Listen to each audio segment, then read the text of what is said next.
नमस्कार दोस्तों, सभी का स्वागत है मैथ मैजिक क्लासेस में। मैं हूं दिनेश कुमार। आज हम सब लोग देखेंगे, मिल करके पढ़ेंगे कि आज संख्या पद्धति के बारे में, संख्या पद्धति के बारे में जानेंगे कि उसमें कौन कौन से क्वेश्चन पूछे जाते हैं संख्या पद्धति में, नंबर सिस्टम में, और उनको किस तरीके से सॉल्व किया जाता है। आसानी भाषा में हम सब लोग सीखेंगे यहाँ पे और देखेंगे क्या होता है।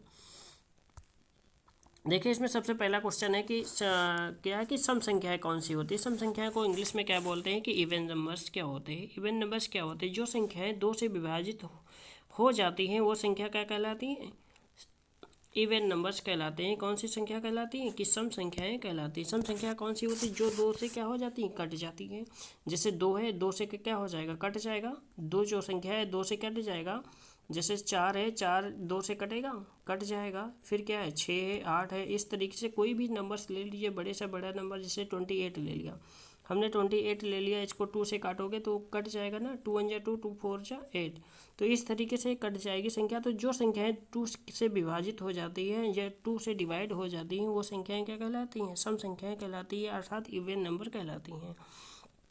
फिर नेक्स्ट देखेंगे। नेक्स्ट क्या है कि अगला क्वेश्चन है हमारा, विषम संख्याएं कौन सी होती है। विषम संख्याएं वो संख्याएं होती हैं जो टू से क्या हो जाए, ना डिवाइड हो पाए। सम संख्याएं क्या होती थी? जो दो दो से कट जाती थी। जो दो से कट जाती थी वो सम संख्याएं कहलाती थी। लेकिन विषम संख्याएं कौन सी होती हैं? जिनको हम क्या कहते हैं? ओड नंबर्स बोलते हैं। जिनको क्या बोलते हैं? ओड नंबर्स बोलते हैं।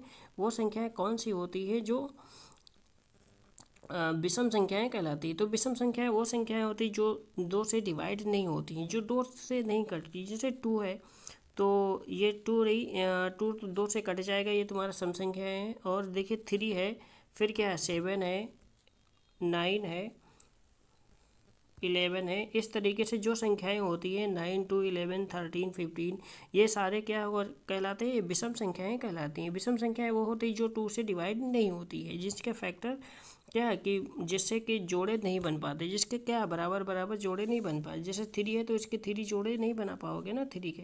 तो इस तरीके से इवन नंबर्स वो संख्याएं होती हैं जिसके जोड़े बन जाते हैं, और विषम संख्याएं या ओड नंबर वो संख्याएं होती हैं जिनके जोड़े नहीं बनते हैं। तो नेक्स्ट यहाँ पे हम देखेंगे अगला कि कौन सी संख्याएं हैं। कि अगला है भाज्य संख्या है। भाज्य संख्या कौन सी होती है? भाज्य संख्या वो संख्या होती हैं जिनके क्या होते हैं? दो से ज़्यादा फैक्टर्स होते हैं। दो से ज़्यादा फैक्टर्स होते हैं, उन्हें क्या कहते हैं? भाज्य संख्याएं। भाज्य संख्याएं वो से होती हैं जिससे क्या होते हैं? दो से ज़्यादा फैक्टर्स होते हैं। जैसे हम ले लिए चार, चार के क्या है फैक्टर्स? इसके देखिए, ये एक से भी टेबल लगेगा, इसमें दो का भी टेबल लगेगा और चार का भी लगेगा। तो इसलिए चार के जो फैक्टर्स बने वो क्या बने? दो से ज़्यादा फैक्टर्स बने। छः है, छः किससे कटेगा? दो से कट जाएगा, एक तो एक से कटेगा, और किससे? तीन से कटेगा और छः से कटेगा। इस तरीके से क्या है कि जो छः है, छः के फैक्टर कितने होंगे? दो से ज़्यादा। तो भाज्य संख्याएं वो होती हैं जिनके फैक्टर्स क्या होते हैं? दो से ज़्यादा होते हैं। दो से ज़्यादा होते हैं अर्थात टू से वो कट जाते हैं या विभाजित हो जाते हैं, वो क्या कहलाते हैं? भाज्य संख्याएं कहलाती हैं। टू से कट जाती है या अदर नंबर से, अदर टेबल से भी कट जाती हैं वो संख्याएं क्या कहलाती हैं? भाज्य संख्या। अर्थात सीधे सीधे लैंग्वेज में समझ सकते हैं कि जिसके क्या होते हैं? दो से ज़्यादा फैक्टर्स होते हैं वो क्या कहलाते हैं? या दो से ज़्यादा गुणनखंड होते हैं वो क्या कहलाती हैं? अब भाज्य संख्याएं कहलाती हैं। अब नेक्स्ट यहाँ पे देखेंगे कि अगला है अभाज्य संख्याएं। अभाज्य संख्याएं कौन सी होती है?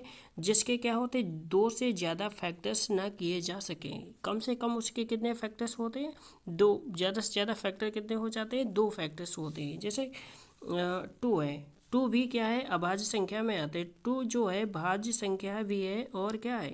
ये भाज्य संख्या है, और ये इवन नंबर्स और प्राइम नंबर्स भी है, दोनों है दो। तो दो क्या है? अभाज्य संख्या। इसके दो ही फैक्टर्स होंगे, एक तो एक हो गया, एक दो हो गया, इसलिए क्या हो कहलाएगा? यह अभाज्य संख्या कहलाएगी। अभाज्य संख्या क्या होती है कि ये प्राइम नंबर्स कौन से होते हैं? जिनके दो फैक्टर्स होते हैं।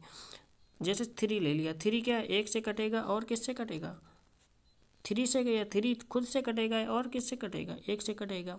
इस तरीके से हमने फाइव ले लिया, तो फाइव किससे कटेगा? फाइव एक तो वन से कटेगा और फाइव से कटेगा। तो इस तरीके से अभाज्य संख्या वो संख्याएं होती हैं जिनसे ज़्यादा से ज़्यादा कितने फैक्टर हो सकते हैं? दो फैक्टर हो सकते हैं। अर्थात हम कह सकते हैं कि ऐसी संख्या जो एक से कटे और खुद से कटे वो क्या कहलाती है? अभाज्य संख्याएं कहलाती है।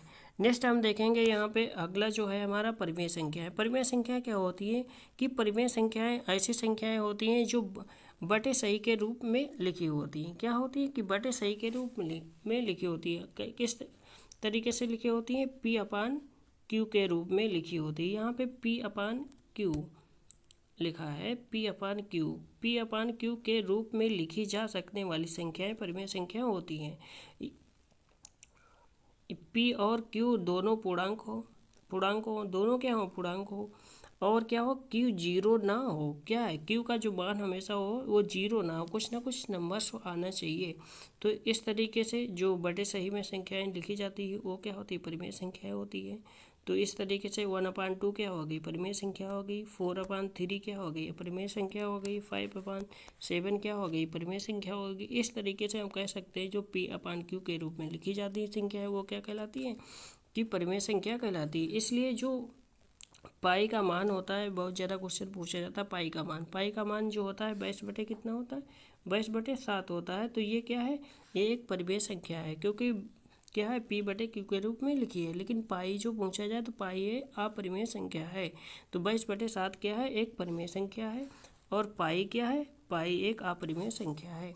तो हम अगला नेक्स्ट देखेंगे। यहाँ पे नेक्स्ट क्या है? अपरिमेय संख्या। अपरिमेय संख्याएं क्या होती हैं? जो पी बटे क्यू के रूप में ना लिखी जा सके, जो बटे सही में नहीं लिखी जाती है। जैसा पी बटे कैसे पी अपान क्यू के रूप में ना लिखी जाती है। किस रूप में नहीं लिखी जाती? पी अपान क्यू के रूप में नहीं लिखी जाती, वो क्या हो जाती हैं? अपरिमेय संख्याएं होती है। जैसे पाई क्या है? एक अपरिमेय संख्या है। पाई है √2, √3, √5। और इस तरीके से माइनस में भी संख्याएं क्या होती हैं? कि अपरिमेय संख्या है। -√2, -√5 इस तरीके से जो संख्याएं होती है वो अपरिमेय संख्याएं होती हैं। नेक्स्ट हम देखेंगे कि अगला नंबर्स क्या है कि हमारा अपरिमेय संख्या है। अपरिमेय संख्याएं जिन्हें अपरिमेय संख्या है। तो वही क्वेश्चन है। अगला है प्राकृतिक संख्याएं। प्राकृतिक संख्याएं कौन सी होती है? जिसको क्या बोलते हैं? Natural numbers. नेचुरल नंबर वो संख्याएं होती है जिसका अर्थात ऐसे समझ सकते हैं कि प्राकृतिक संख्या वो संख्या होती है जहाँ से संख्याएं स्टार्ट होती है। संख्याएं कहाँ से स्टार्ट होती हैं? 1 2 3 4 5 करके हम जहाँ से काउंटिंग नंबर स्टार्ट करते हैं वहीं से वो क्या संख्याएं होती है? वो प्राकृतिक संख्या होती है। हम हमेशा 0 से काउंटिंग नंबर नहीं स्टार्ट करते। किससे स्टार्ट करते? 1 से। तो इस तरीके से 1 क्या होगी?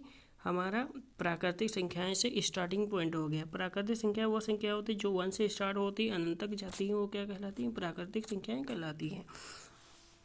जैसे 1 2 3 4 इस डैश बहुत सारी संख्याएं क्या कहलाएंगी? एक तरह काउंट करते जाइए वो क्या होंगे? नेचुरल नंबर्स कहलाएंगी। फिर नेक्स्ट देखिए, नेचुरल नंबर्स को एक और कहते हैं, इसको वो एक और नाम से जाना जाता है। फिर प्राकृतिक संख्या हो गई। और इसके बाद नेक्स्ट देखेंगे यहाँ पे पूर्ण संख्याएं। पूर्ण संख्याएं कौन सी होती है? होल नंबर्स होती हैं। पूर्ण संख्या क्या होती है? Whole numbers. होल नंबर्स जो प्राकृतिक संख्या है प्लस 0 जोड़ दिया जाता है वो होल नंबर्स कहलाते हैं। इनकी स्टार्टिंग कहाँ से होती है? इसकी स्टार्टिंग हमेशा किससे? 0 से होती। 0 1 2 3 इस तरीके से जो संख्याएं स्टार्ट होती हैं वो क्या होती हैं? 3 4 5 अनंत तक जाती हैं वो संख्या क्या कहलाती हैं? होल नंबर्स कहलाते हैं। होल नंबर्स वह संख्याएं होती हैं जो इसकी स्टार्टिंग किससे? तो 0 नंबर से होती है।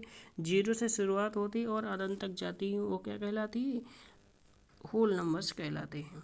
फिर नेक्स्ट हमारा है ऋण पूर्णांक संख्याएं। ऋण पूर्णांक संख्याएं कौन सी होती हैं?